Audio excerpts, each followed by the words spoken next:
Reigning world champions on their knees, the hosts on fire, and the associate nations making sure the cricket world remember their name.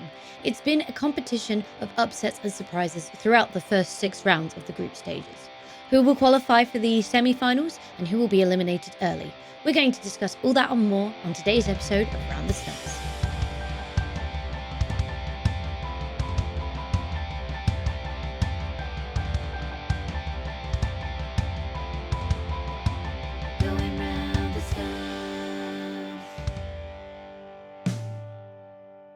Hello and welcome to Round the Stumps, your one-stop shop to opinions, analysis and beginner's guides from everything T20 to Test cricket.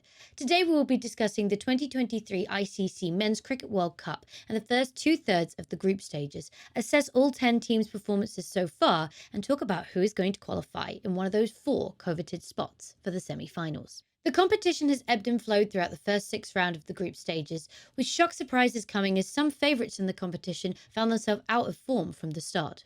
Most have managed to regain their performance and get back on track, whereas defending champions England really have been left scratching their heads. With one win on the board and sitting firmly at the bottom of the table, 3 heavy defeats hurting their net run rate as well, it's certainly not the competition that anyone expected the 2019 champions to have. Coming off of those 3 heavy defeats, it was a more positive sign as England took on host nations India in the most recent game, with a great performance with the ball and on the field, restricting India with the bat.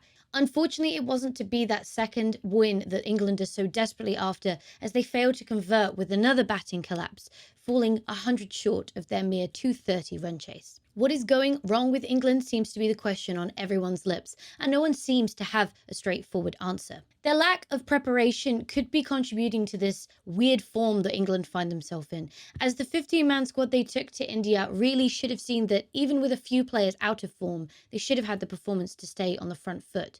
Their last proper ODI tournament together as a team was in March, and although they've just come from a 3-1 series win against New Zealand at home, it has been a long time since that ODI team has played together, with franchise cricket and Test cricket getting the preferential treatment in the England schedule.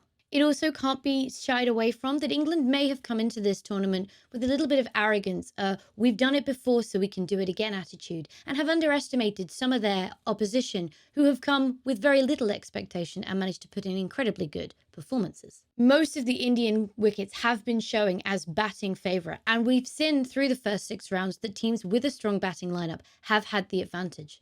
That has been England's weak spot, as was shown in the game against India, so the lack of depth in their batting order really has hurt them so far in the contest. However, with some of the white ball talents they have in the squad, this batting demise really shouldn't have been something that England had seen, and so the question lies as to what is it that is preventing their batters from getting in the groove. The opinion of Round the Stumps is that England came into this contest with entirely the wrong attitude, thinking, coming off the back of their 2019 World Cup win and 2022 T20 World Cup win, they were going to walk this competition, making it easily into the semi-finals, nay finals, without really having to think too much about their game. They relied too much on experience of players who have done it before, and in the challenging and tricky conditions of India, have made some decisions that has kept the pressure on them, pressure that, with a team lacking in confidence and struggling to understand where their form has gone, they haven't been able to deal with well. As soon as England have found themselves on the back foot, it's been a scramble for them to get back in front, and that has been one of the crux points in their poor performance so far. One more loss will see England eliminated from the World Cup semi-finals, and it also puts into question their place in the Champions Trophy in 2025. The ICC have confirmed recently that qualification for the 2025 Champions Trophy will be decided on the top 8 performing in the World Cup. Pakistan get instant qualification, so if they fall outside of the top 8, it will only be the top 7 in the World Cup who qualify for that competition. Another team that's been struggling in this competition, with also only 1 win to their name, is Bangladesh. They will also be relegated from the semi-finals if they suffer 1 more loss, so they'll be looking at capitalising on a shaky Pakistani side in their next game against them to try and help them stay mathematically in contention. Unlike England, Bangladesh's start to the competition was not a struggle and not a difficult one. In fact, they found themselves coming up against 2 of the biggest teams in the competition, or so have since proven, and therefore their performances against them with bat and ball weren't too shabby. It's a fairly average performance all the way through this competition for the team, but they have stuck in it and managed to keep challenges going, keeping their net run rate at a position where they can, if points are scored correctly and in their favour, maybe make it to semi-finals. The only win of the competition for Bangladesh came against Afghanistan in the opening game of the championship, where they managed to bowl them out cheaply and catch the run rate quickly to get a nice run rate to start them off in the best way. With one of the highest first power play wicket losses in the competition, equaling that of England, Bangladesh have really struggled to get through that first power play, and in so putting a lot of pressure on their middle and lower order in the batting lineup. It's the same situation that England find themselves in when they lose wickets quickly at the start of the game and then have more pressure on those following to keep up the run pace and catch high scores. With this competition so focused on batting, and as the first 30 games have shown, the batting is the high focal point for everyone in this contest. If you can bat well, you're going to do well. Anyone not performing great with the bat, see England and Bangladesh, are really struggling to stay in this competition. There have been no real standout performances for Bangladesh, with batters averaging around 30 to 40 runs before they've fallen or given away their wicket. The standout for them has been Madmadullah, who has managed to do well batting at number 5 to stick in for the team and at least be an end of the wicket that can stand up as the other tumbles through the order. Unless the rest of the batting lineup can come into form and Bangladesh can find a way for their bowling and fielding units to not suffer so much under the pressure, not only are they very likely to finish down the bottom of the table at the end of the World Cup, but they also risk not making it, like England, into the Championship Trophy in 2025. Whereas we've had teams that should be doing well performing not as expected, on the other side, we've had teams not expecting to do very well performing incredibly well indeed. The Netherlands is the first of these, who currently sit 8th in the table after taking 2 impressive wins, one against the heavy batting order of South Africa. Led by captain Scott Edwards, the team has been a force to be reckoned with, not only playing well on the crease, but also playing smart cricket, exposing the weaknesses of their opposition and utilising that pressure in times where they need to get the advantage back into their hands. However, as the competition has gone on, the weakness has started to show in the Netherlands, and sadly for them, it's the batting lineup that's been letting the side down. As has been mentioned many times already, it's batting that is so important, as has been seen in this competition. If you can bat strong and you can bat deep, you can normally chase down any target, and therefore the performance with the ball is not as important. For the Netherlands, of recent, they haven't been performing great with the bat, giving away wickets easily, finding themselves run out, and succumbing to the pressure of teams who put them in to bat second, getting them to chase. Their heavy loss against Australia was a massive blow for the team, a really big dent into their net run rate. And although they do sit with 2 wins on the board and only the 3rd worst run rate of the teams, it does mean that if teams like Bangladesh and England can get back on form, they will find themselves slipping down to the bottom of the table and also out of the championship trophy. The surprises and the great performances from underdogs, if you will, at this ICC Men's Cricket World Cup would really be fitting to see the Netherlands take a spot in the Champions Trophy 2025. They have been playing extremely well and extremely clever cricket, and it wouldn't be surprising to see them take down another titan before the end of the group stages. As for everybody else currently outside the top 4, it is heavily reliant on one of those top 4 having a disastrous end to the group stages if anyone but that top 4 is going to make it into qualification.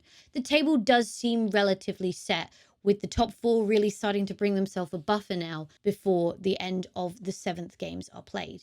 It's quite likely that by the end of the 7th round of the group stages, the qualification will be set, and it'll be left to a discussion of who will end where in that top 4, rather than who will be in the top 4. Pakistan started this World Cup incredibly well, with 2 wins to their name, and looking like a force to be reckoned with the bat and ball. It all came to a close, however, when they came to their matchup with India in the 3rd game, facing off against arch rivals and not putting in a performance that really ever made it seem they were going to take the win against the host nation. Since then, Pakistan seemed to struggle a lot for performance, not only with the bat but also on the field.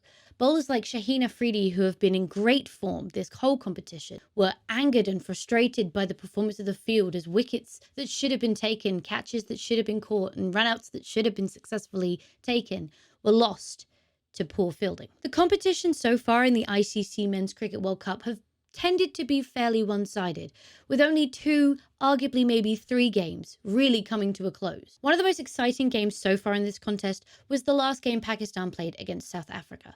A nail-biter right up to the end. South Africa went into the 2nd innings, having been made to bowl first after Pakistan won the toss, with the advantage, not too high of a run rate to catch, and definitely a run chase that they very easily should have been able to get with their current performance with the bat.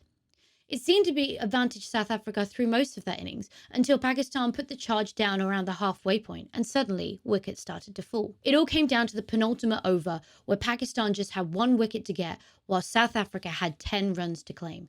The tail end for South Africa really held strong and managed to get them over the line, but it was a devastating and such a close loss for Pakistan.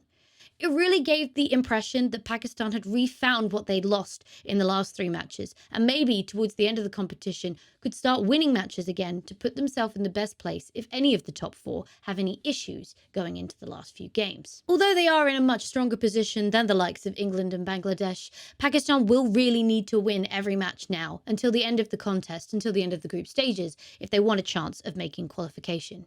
As mentioned, they will need to make sure that one of the teams, nay, New Zealand or Australia, do not complete a win for every game they have left, and one of the teams Pakistan is left to face is New Zealand. If Pakistan can beat New Zealand when they face them in round 8, it will give them the opportunity to make it into the qualification, now then depending on net run rate.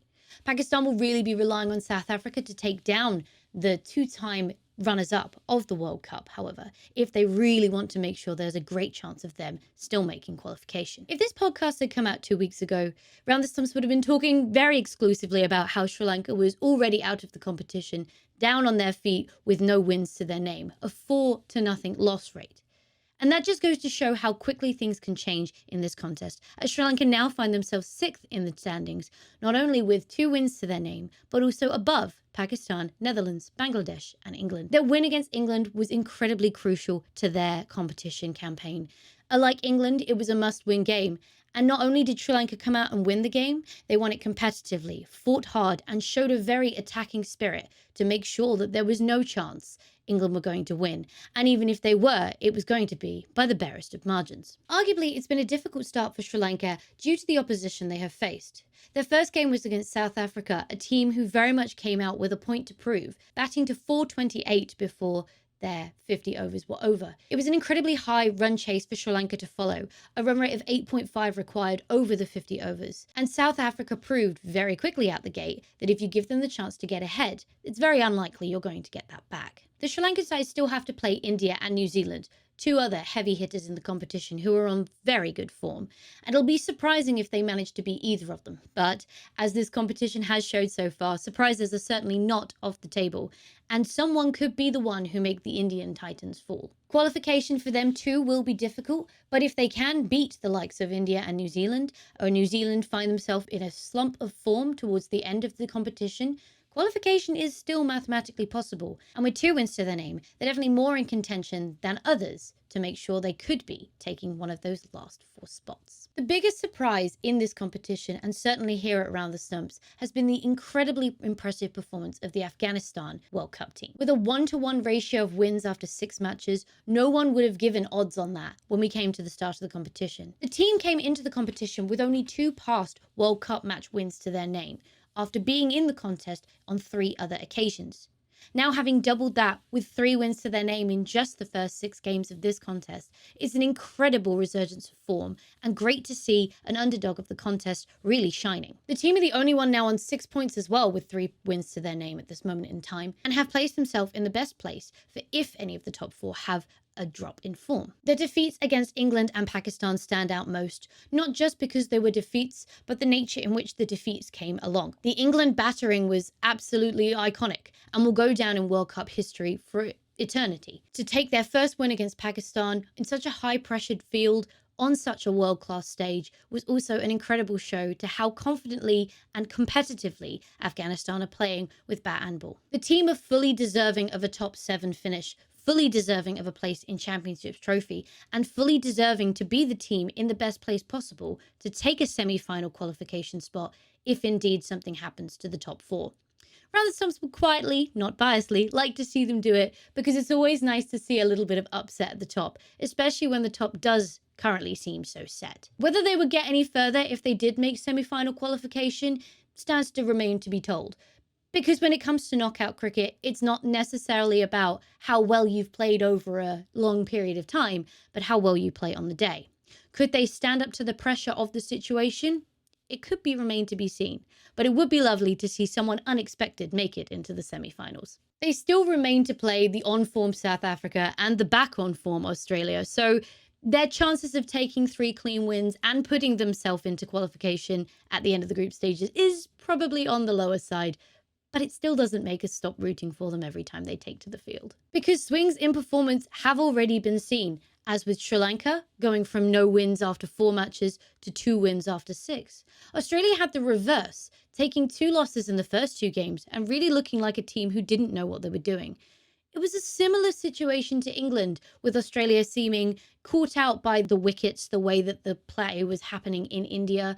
The bowling attack seemed too seam focused, spin not being used enough, and the spin attackers that they did have didn't seem to be on form.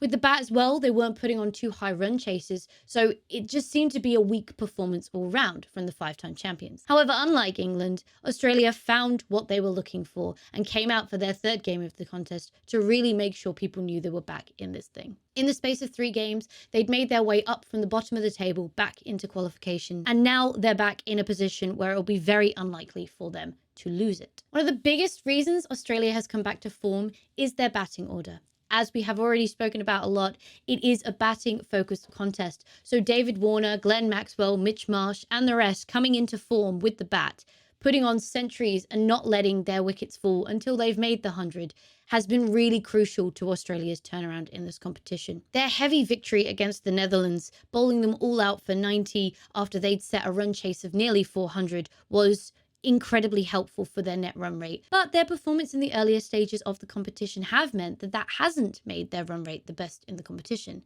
The best run rate still belongs to South Africa. South Africa's dominance with the bat was surprising, and no one seemed to be speaking about it before the World Cup. So it was slightly shocking to see them come out in their first game to set 428 when they hadn't been picked as favourites by any of the pundits around the world. Not only have they got a deep batting order that has been able to handle the pressure and keep the run rate ticking over, but they've also managed to keep the pressure off when wickets have started to fall. Their batting lineup has been the talking point of the competition, with anyone envious of players like Henrik Klaasen, Quinton de Kock, and Aidan Markham bringing home the force, all getting regular centuries in this competition.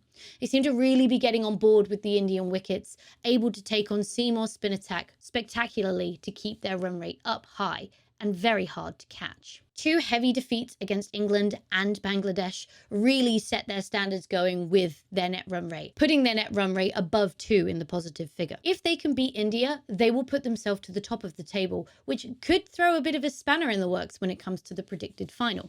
Round the Stumps here do predict that it'll be a South Africa versus Indian final, depending on how that top 4 does end up qualifying. All Round the Stumps is hoping for is that South Africa and India do not end up in the same semi-final fight, because it would be a slightly more predictable final, we feel, if that was the case. It's looking likely that the semi-finals will be between South Africa, India, Australia, and New Zealand, who had a very good start to the competition, but in an opposing performance to Australia, now seem to find themselves on the back foot. New Zealand had a great start to the competition, taking out England in their first match against them after coming off a 3-1 series loss in a home ODI series in the UK. But as they've come up to face their fellow semi-final qualifiers, or likely semi-final qualifiers, it has started to show weaknesses in New Zealand's game, and they've found themselves really up against it when fighting these sides. Their Indian defeat saw them maybe kind of come back in the middle of the batting innings where India were chasing after a fall of some quick wickets, but they never really seemed on top of that game. The loss against Australia was much, much tighter, going all the way down to the wire, as both teams batted and bowled incredibly well to set a high enough run chase that the chase was on, but also not high enough that the chase was uncatchable. New Zealand will really need to find some performance, especially with South Africa coming up as their next fight. They are in a position like Australia that 3 more losses could see them fall out of that top 4. Having already played India and Australia and lost, New Zealand can afford to lose this game against South Africa, knowing that their last 2 games are against opponents that, on paper, they should beat. But once again, as has already been mentioned, this competition is throwing up a lot of curveballs, so because you should beat a team on paper doesn't necessarily mean you will on the field. New Zealand probably feel like the team that are at most risk of losing their qualification spot. It was almost the first loss of the entire contest for India, but rallying behind them was the home crowd that saw them over the line to put in another hefty defeat against England. It keeps them as the only team with a clean sheet at this World Cup, giving them 6 wins and maximum points so far. They are still to play South Africa, which will be an incredibly interesting game to watch, a game that may be rerun come the final. If they can beat South Africa, however, it is highly likely that India will go on to complete the group stages with a clean sheet, taking maximum points from their 9 games. The England squad put in a really good charge against India, making them bat first for the first time in this competition. Getting some very important wickets early were very important, but Captain Rohit Sharma really did stand strong for the team and do the one thing that England and Bangladesh haven't really been able to do, which is get a player to stay in and stick in at the crease for a very, very long time from the start of the game. Power play 1 wickets have been crucial in the defeats of teams in this competition so far. So it's really important that the top order, the top 3 batsmen, maybe 4 at a push, really can stand strong at the start of an innings to build the platform for the team come the latter half. And if it hasn't been Sharma, it's been Virat Kohli or KL Rahul who have been holding the fort for India, really putting on a great performance for their home crowd. Home advantage definitely has something to be said for, especially when a run or a block or a wicket is cheered for so hardly. It really does build the passion back up in the team and really get them going, especially if they've fallen into a little bit of a slump. So it can't be denied that's definitely helping the Indian team. But with the performance they've been having with the ball as well, it's almost been unimportant how impressive their batting lineup is. Keeping teams restricted, low run scores, low chases to catch, it's almost been too easy for the Indian batting lineup to catch these runs. Hence why they're comfortably at the top of the table. With qualification for the Champions Trophy 2025 also being a factor in this World Cup, even if teams get relegated in the next round, it's still going to be important for them to keep playing and keep playing well to make sure they don't end up at the bottom 2 spots of the table. How fair it is that the ICC, 1, made this decision and 2, announced this decision so deep into the contest is a discussion point for another day. It seems unfair to those who didn't manage to qualify for the World Cup this year, teams such as West Indies, Ireland, Scotland, who are no longer able to take part in the Champions Trophy or even qualify for the Championships Trophy because of the way the ICC has decided that this Championship Trophy will be decided. Obviously, teams in the World Cup should have been playing for wins and should have been playing to try and get in the top 4 from the start. But this added pressure, if you will, to teams out of form, such as England, is almost a little unfair from the ICC. It feels like the decision should have been made before the contest started. Everyone should have been aware, even before qualification for the World Cup, to let teams know that if they didn't qualify for the World Cup, they couldn't take part in the Champions Trophy in 2025. Just feels like the decision has come very late, and here at Round the Stumps, we're not sure how fair that's been on teams and nations who have not managed to make it into this World Cup, and even teams and nations in the World Cup now as pressure not only builds to perform, builds to get into the semi-finals, but also now builds once they may or may not have been eliminated. Pressure keeps coming, and for teams who aren't on form, pressure is the one thing they will have wanted to relieve if they do get eliminated early, to try and put in some strong performances at least to end the contest on a high. That is all we have for you today here at Round the Stumps. Thank you so much for tuning into this 2023 ICC Men's Cricket World Cup special as we have talked through the group stages. We will be back next month to talk about the competition once again after the finale has been played, to see if anyone managed to turn their form around in these latter stages, or if, as we expect, India can go on to make it a clean sweep all the way through the 48 games that have been played. For the latest from the world on cricket, please make sure you're keeping up with us on Twitter, Instagram, and of course the Round the Stumps blog at roundthestumps.com. You can also keep up with us here on YouTube, where you can watch this podcast as a vodcast and also see some cricket challenges and specials coming up in the near future. Until next time, drive straight down the ground, bowl full, and remember, you can always go round the stumps.